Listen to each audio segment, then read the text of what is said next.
Hello, today I'm going to go over the Alpha Legion 7th Hydra Crusade list I'm starting for 10th edition. This is my initial Crusade force and order of battle. I have started with the 1,000 points as given. I have spent all 5 requisition points. Now, I did not spend the requisition points for any enhancements or the like. The only thing I spent the requisition points was for additional points to put in. So my initial order of battle is a 2,000 point list. It's a good 2,000 point list with room to have units detached to play in smaller games, and also some of the units that have been chosen can be used to later build different lists, or different style lists for a different style, a 40k game in the future. So if I don't want to run this generic list at 2,000 points, say we're playing a narrative game where it is a basically tank war, where I'm going to need lots of vehicles, I'm hoping to build up to the point where I can make a list of almost everything mechanized. At the same time, I might also want a list of all cultists and traitor guardsmen and the like to represent the Stygian Empire. For those of you who follow my blog, Stygian Wars, you'll know something about that. The whole point of this list is, or this order of battle, is to be able to build different themed lists off of it. So this is my initial 2,000 points. I'm going to go over what units were chosen and why they were chosen, and I hope you like and enjoy this video. So leading our crusade is Lord Maguire, a Chaos Lord in Terminator armor. I did not give him any enhancements just because none of the enhancements provided really fit with him. He's Alpha Legion. He leads the 7th Hydra Company, so he really isn't dedicated to any one god, and the Undivided Tome just didn't do it for me. And so I'm going to actually wait a year till his codex comes out and use the enhancements that I'm hoping are in there that add a little bit more flavor. In the meantime, he's going to rack up the points to purchase those enhancements when necessary, and spend his other points on just enhancing his own character using the generic rules as they stand right now. He's a good model to have in large games, 2,000 points, and he also works really good at smaller games at like 500 point boarding actions. And considering when I'm first building up, I'm probably going to play a lot of boarding action games for Crusade as well. You know, he's a good choice to have. So he's kind of versatile, and he fits the overall storyline of my 7th Hydra Alpha Legion army, for those of you who have read the Stygian Wars blog. Next up for the HQ slots or leaders, I went with Draven the Despoiler. He is a Dark Apostle with 2 minions. I chose him because he works really good with cultists, and later on I plan on having a lot of cultists and Traitor Guard and the like included in my army, and it fits the Alpha Legion fluff theme.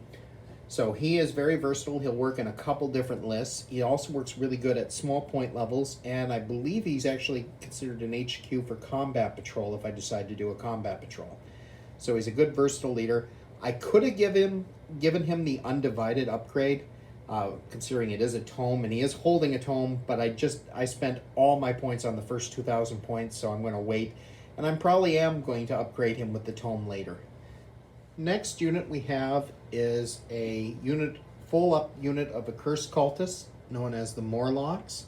Again, those of you familiar with the Stygian Wars blog will understand why that is their unit name. And they are a troop choice. They're pretty effective when I have Draven the Despoiler with them, and especially using Dark Pacts, which they are prone to do. They're really nasty in hand-to-hand, a lot more so than they used to be, even. And the fact that they regenerate, and that they're good sacrificial units / hard-hitting unit in hand-to-hand, and they draw a lot of fire, and that's just fine. They work good at large point games and also in small point games. So this is a pretty good choice and a good start for the army. Next up, we have Squad Alpha One. Squad Alpha One is a 10-man Chaos Space Marine squad.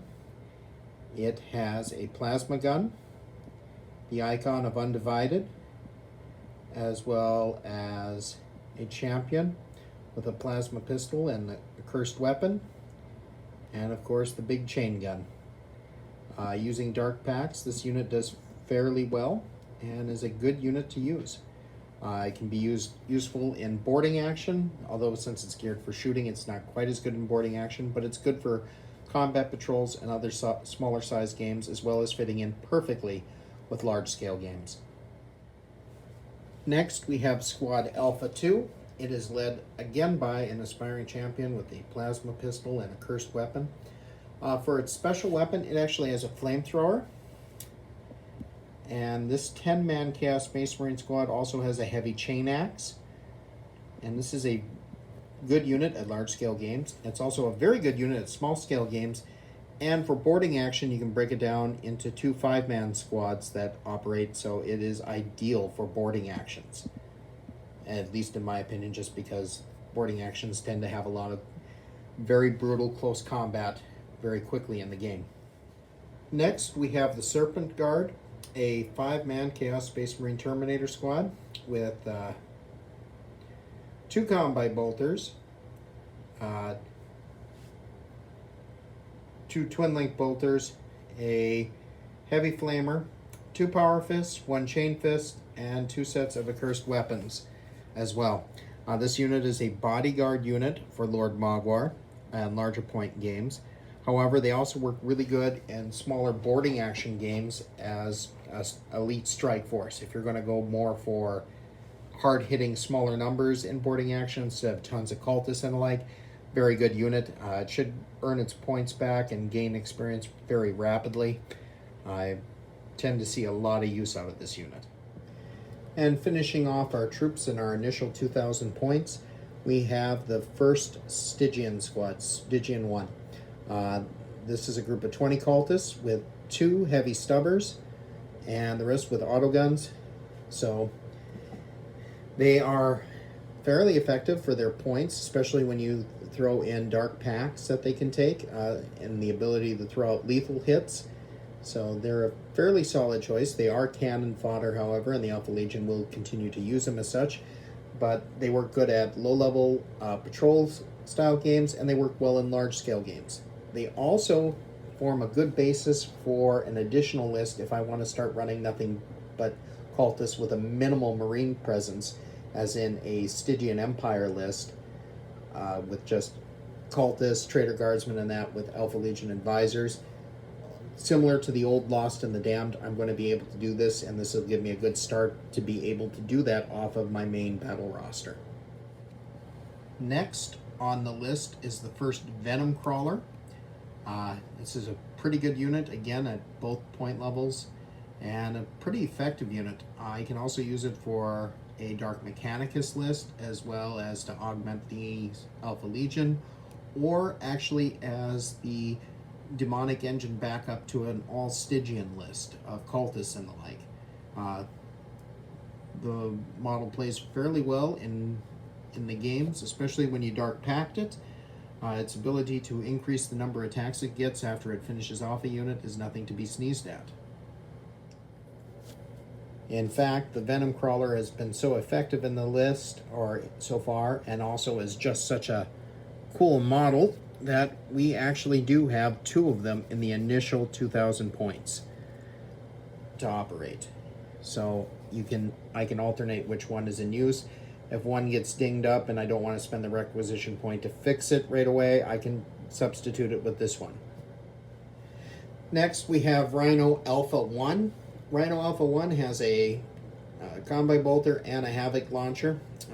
It is used to transport Squad Alpha One, and a fairly solid addition to the list. Gives a little bit of mechanization and allows my infantry to move about the board with a lot less threat of dying early on in the game, and it draws fire. And it does a little bit of damage once it's scorched its cargo, Nothing to totally sneeze at, but it's a good unit for mid to large games. Next up, we have Rhino Alpha 2.